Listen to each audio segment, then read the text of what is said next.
לפעמים אנשים דואגים שהתהליך הוא לא בטוח עבורם בגלל האינטנסיביות והמהירות שלו. אז פה אני רוצה להסביר לכם למה זה בטוח, בגלל המבנה של התת מודע שלנו.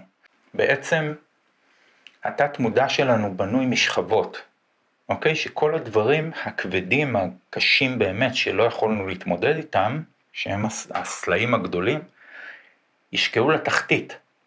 בסדר? אפילו אם קרו אתמול, הם ישקעו למטה. אז יש שכבות יותר קטנות ככל שזה עולה למעלה. למה זה בנוי בצורה כזאת? כי בעצם, כשאנחנו מתחילים לעבוד, אנחנו מתחילים מהחלק העליון של הכוס.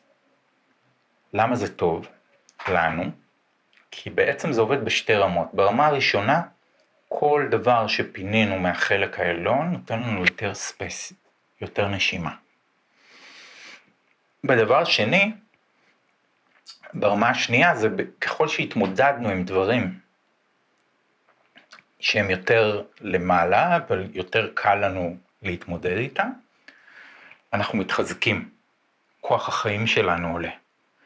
ואז יש לנו גם יכולת הכלה וגם כוח חיים יותר חזק כדי לרדת לדברים שהם יותר עמוקים ויותר למטה.